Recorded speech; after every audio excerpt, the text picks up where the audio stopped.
E aí, galera do vestibular, tudo bem? Tudo tranquilo? Eu sou o professor Altemir, de português.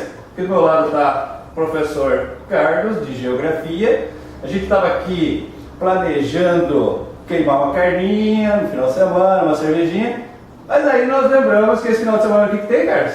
FUVEST. FUVEST, esse final de semana tem vestibular da FUVEST. Segundo maior vestibular do Brasil. Perde agora pro Enem aí, tá? E aí a gente pensou o seguinte, antes da diversão, o trabalho. Então nós resolvemos dar umas dicas aí sobre o vestibular da FUVEST. Eu vou dar algumas dicas de português, o cara vai dar algumas dicas de geografia e depois a gente planeja aí o nosso churrasquinho, certo?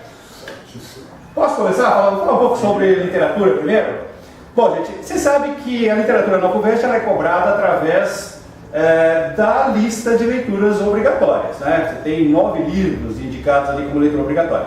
Você pode não gostar dessa lista, né? Porque tem Machado, tem Guimarães, não sei o quê, mas você tem que pensar pelo lado positivo. Essa lista, ela limita o assunto, tá? Então você sabe o que vai cair questões relacionadas a esses livros indicados aí. Pode não ter Harry Potter, Percy Jackson e tal, mas tem esse lado positivo que limita o assunto. Dessa lista, nós temos 5 livros que são remanescentes das listas anteriores. São os 3 livros do Realismo e Naturalismo, o Cortiço, o Cidade e as Serras e o Memórias Póstumas, e 2 livros do Modernismo, o Vidas Secas e o Capitães da Areia. Você sabe que a tendência é cobrar os livros novos, os 4 livros que entraram agora. Mas tem que ficar esperto aí, por exemplo, Memórias Póstumas é Machado. E Machado é Machado, difícil dele ficar fora de algum vestibular, tá? Então fica atento nisso. Por outro lado, no Capitães da Areia, tem muito presente a ideologia socialista, né? Aquele momento, década de 30, aquele acirramento, né, dessas duas ideologias, ascensão do socialismo, e de uma maneira muito romanceada, digamos assim, meio ingênua, meio utópica. Isso pode ser usado numa questão de intertextualidade, contrastando com o Mayombe. No Mayombe, o Carlos Deu também até fez um comentário geopolítico, tem essa aula, vou deixar o link aqui embaixo nos comentários para você acessar. No Mayombe há uma discussão também sobre essa ideologia socialista, só que com uma visão um pouco mais crítica. É possível uma questão comparativa. A FUVEST adora cobrar essas questões comparativas aí. Mas o foco deve ser mesmo em cima dos livros novos que entraram esse ano. Aí você tem o Iracema, substituindo o Tio, do mesmo autor, do José de Alencar. Iracema é um clássico da nossa literatura romântica, tem todo aquele aspecto simbólico, do nacionalismo e tal. Vale a pena dar uma olhada nisso. Depois você tem o Claro Enigma, que também substituiu uma obra do Drummond, que já estava, O Sentimento do Mundo. Claro Enigma é uma obra bem complexa, bem mais difícil do que era a obra anterior, O Sentimento do Mundo.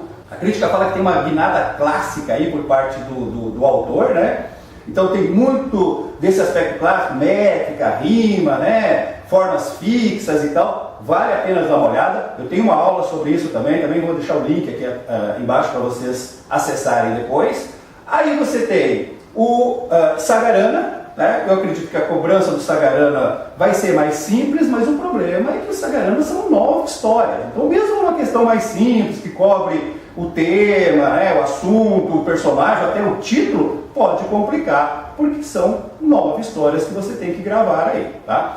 E finalmente nós temos o Mayombe. Essa é a grande novidade da FUVEST, uma obra contemporânea, de um autor vivo. A FUVEST não costuma cobrar esse tipo de literatura. Literatura africana, literatura de língua portuguesa dos países africanos, às vezes colônias portuguesas lá. Também vale a pena dar uma olhada nisso, nessa particularidade. Eu estou apostando aí numa questão do Mayombe no próximo domingo.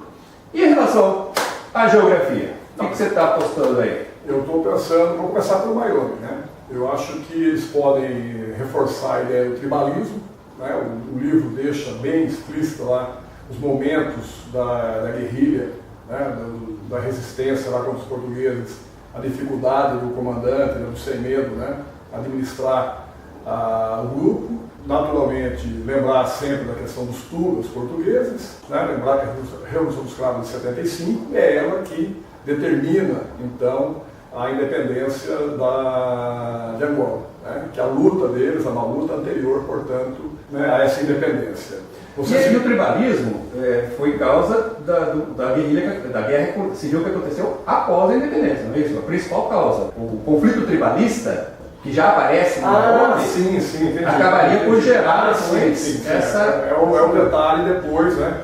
A disputa entre o MPLA, Movimento Popular para a Libertação de Angola, que vira poder dentro da linha que você falou, né, do socialismo, né? Eles vão seguir uma linha aliados à União Soviética e Cuba. Cuba tem uma participação na Guerra Civil depois da década de 80, isso é interessante porque, né, mostra aí a participação de Cuba nessa Guerra Civil. E do outro lado tinha a UNITA, União Nacional por Independência Total de Angola. Então era MPLA, que era o governo do José Eduardo Santos atualmente, né, já está no poder há 30 anos, que na época era o Agostinho Neto. E a UNITA do Jonas Savimbi, né, falecido agora em 2002, agora, né, em 2002, e a UNITA se transformando em partido político. Né? Eu acho que tem uma colocação da China, tem uns 3 ou 4 pontos da China que vale a pena chamar a atenção. Né? Um deles é a eleição que tivemos agora em Hong Kong, lembrando que Hong Kong, ex-possessão britânica até 97, e o governo chinês afirmou que não faria intervenções, não teria intervenção no governo de Hong Kong. Mas em 2014 o governo da China, né, o Partido Comunista, mexeu nisso daí e começou a mostrar que quer uma lista de candidatos para aprovação. E aí a população em Hong Kong sai à rua, manifestação de rua, movimento dos guarda-chuvas contra o spray de pimenta da polícia, né? Então acho interessante essa questão de Hong Kong ficar um pouquinho ligada nisso aí. A China está com a posição dela ali no mar da China, nos países vizinhos, e isso está pondo em questão a soberania dos países sobre os mares territoriais. A própria Unesco já deu uma pegada nisso. Né? A China está com intervenções hoje, abrindo mercado, abrindo investimentos em várias partes na África e na América. Tem aí a questão do canal da Nicarágua, né? O canal do Panamá recém-inaugurado, e a novidade agora é essa construção de um novo canal na região da Nicarágua, que pode, né, mexer também com a questão do canal do Panamá. Né? A China sempre é uma questão importante de prova. O crescimento menor dela esse ano está envolvendo os países que andaram exportando muito commodity para ela, né? Então isso está impactando nas exportações de países dependentes de commodities, né? Questão também já cobrada em prova, então vale a pena ficar um pouquinho ligado. Né? É uma situação bastante importante também, relevante. Legal.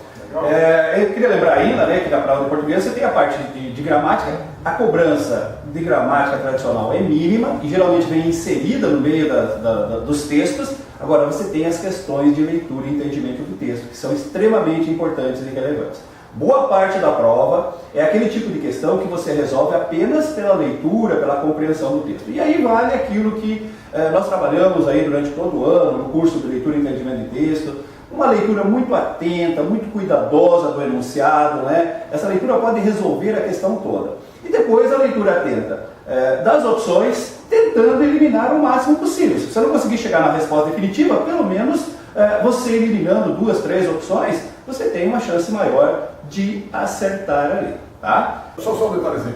Lembrar também da questão da Venezuela, a crise venezuelana, né, a saída de população ali para a Colômbia, né, lembrando também da Colômbia, do acordo de paz esse ano agora com as Farc, né, e esses venezuelanos saindo para o Brasil, saindo para a Colômbia, isso pode fazer um paralelo dos refugiados na Europa, o examinador pode fazer uma jogadinha em cima disso aí, então vale a pena ficar um pouco atento também. Beleza? Verdade. E aí, o que vamos desejar para os alunos?